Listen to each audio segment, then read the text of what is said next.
Welcome into Full Disclosure Page Dowry here. We're going to react to Tony Vitello becoming and being introduced as the 40th manager of the San Francisco Giants. We're joined now by Greg Silver. He is the host and producer of Papa and Silver over at KNBR Radio, the flagship station of the 49ers and the Giants. Greg, thank you so much for making time for us.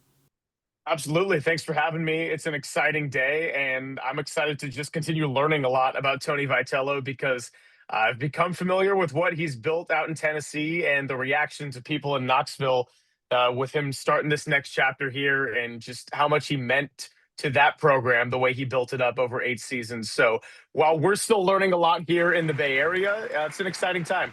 I want to get your initial reaction. I mean, Buster Posey, the president of baseball operations for the Giants, had a ton of high praise for Vitello and what he thinks he'll provide for the organization.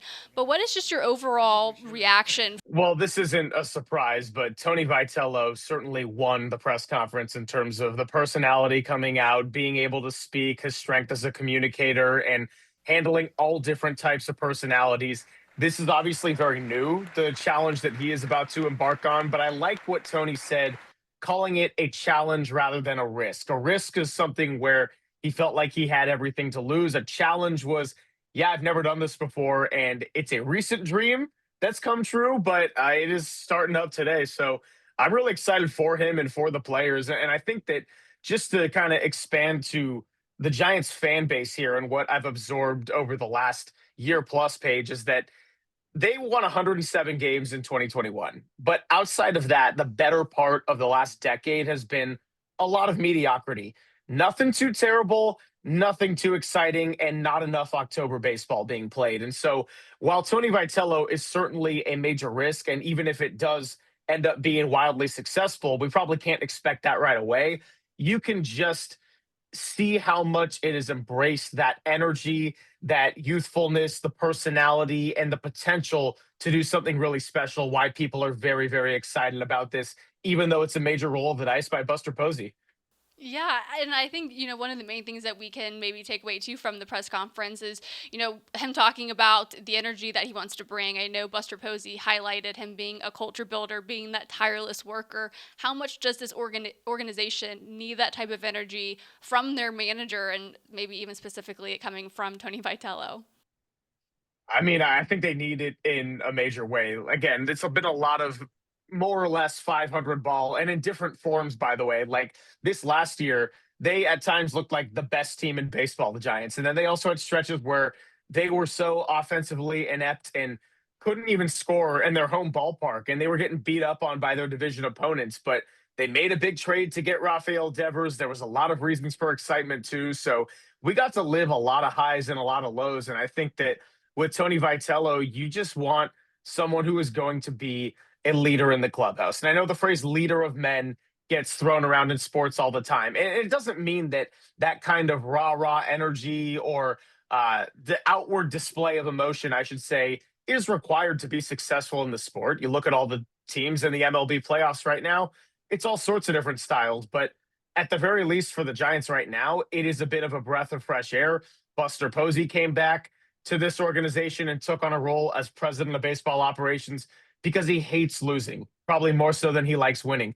Tony Vitello, it became very clear today, he hates losing. Zach Manassian, the second year general manager, hates losing. And so I'm not too worried about anyone getting too high along the way with the ups and downs of a baseball season. It's just about learning how to navigate those lows because there is a severe intolerance for losing. And even if that's losing 81 games and being a 500 team like this last year, that's still too much. That still falls short of the standard that Buster Posey established when he was a player here not too long ago. Yeah, and I want to go back to your comment where you said that Tony Vitello won the press conference. At what moment did it become clear to you that Tony Vitello won today?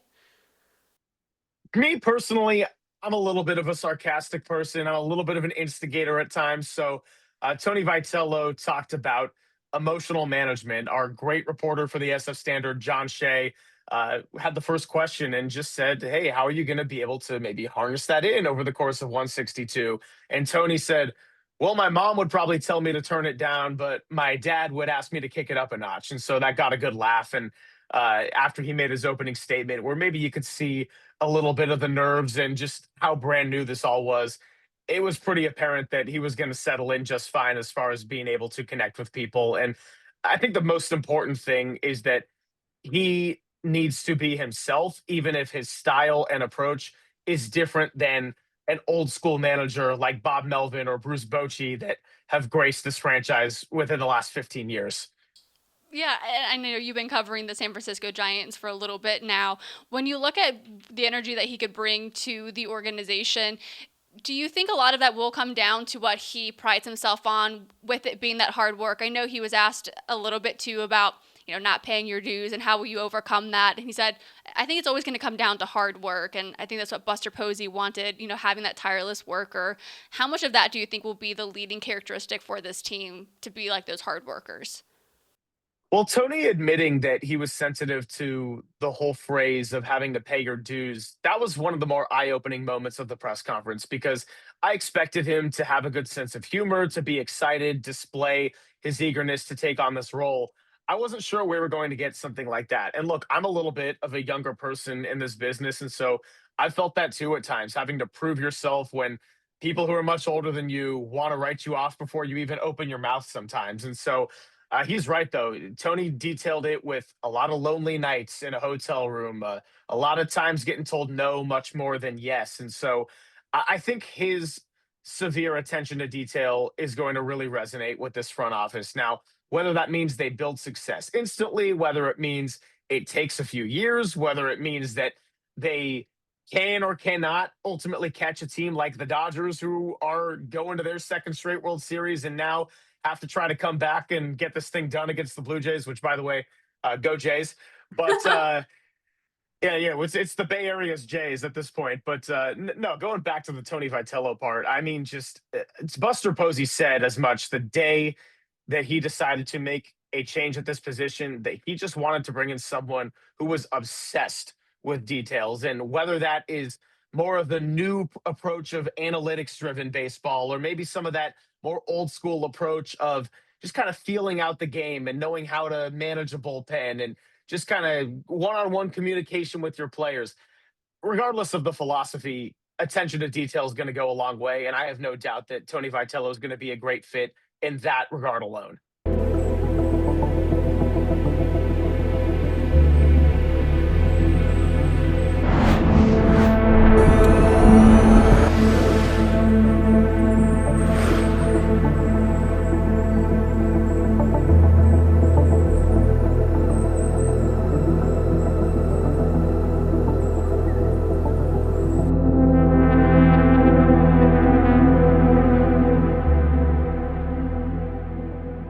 I want to get to another comment from Buster Posey. He seems to be, kind of like a very dry, business-like guy, maybe specifically in this position as the president of baseball operations. But what kind of confidence does it instill into maybe the fan base or even within the organization to hear all the praise that he had for Tony Vitello, and maybe even to go a step further to say, like, this was not a random hire. Like, we have had our eye on Vitello for a while. How much in confidence does that instill? I think just keeping it fully honest, Paige. I'm not sure that a lot of other front offices or presidents of baseball operation who aren't named Buster Posey get this kind of leeway to take a big risk. Now, that doesn't mean that there's nothing to lose for Buster Posey, and it doesn't mean that he's going to be wrong in this. But Buster Posey, I'm just staring out of the ballpark right now, and you got pennants up there, and he's a large part of it. He was the 2012 MVP, even as recently as 2021, his last season. He was terrific at the catcher position. So, being the beloved face he is within this organization, and to only age 38 come back as president of baseball operation, he has taken some big risks, but ownership has been willing to give him some of what he wants. They're taking on a lot of money to pay out the last 8 years of this Rafael Devers contract.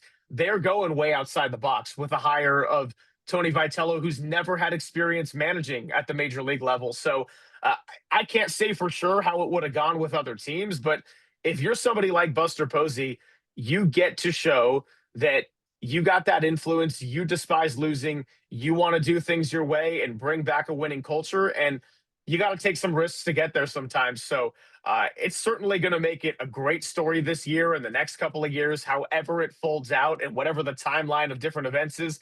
Obviously, on October 30th today, the answer to everything is we will see. But it's fun to see the way that Buster Posey has commanded a lot of respect from whether it's new hires or free agent acquisitions like we saw this last year. Did the press conference at all maybe settle any uncertainty that you had or questions you had about Tony Vitello when it did come to that aspect of maybe being a bit more unproven, this being an unprecedented hire? Did he do something to tell you, like, oh, I think he could be the guy for this job? I don't think anything changed as far as my opinion of him, but I should also maybe back up by saying that I loved everything about what I'd seen from the person and the personality. And we were fortunate enough to have him on our show in July after Gavin Keelan was drafted in the first round. And this was before the trade deadline. So Drew Gilbert and Blade Tidwell weren't even a part of the organization yet.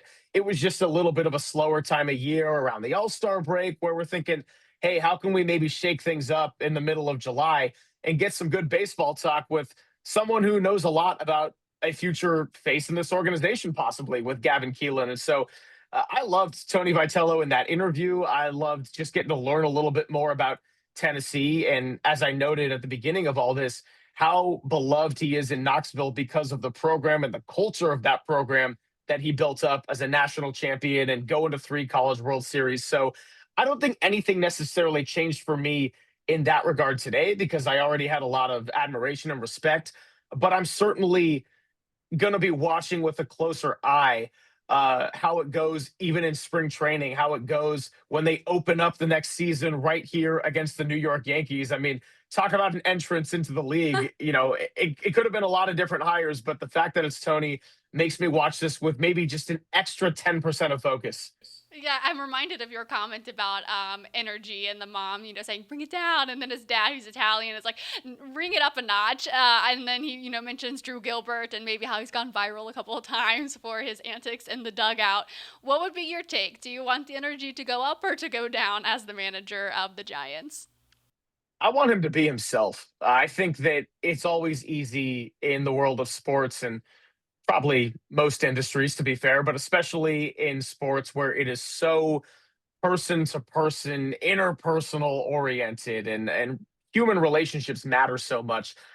Just be himself. So whether that means being energetic one day and maybe being a little bit more laid back another, as long as that is reflective of the mood of the team, how he wants to lead, I don't think I'm going to have an issue with it.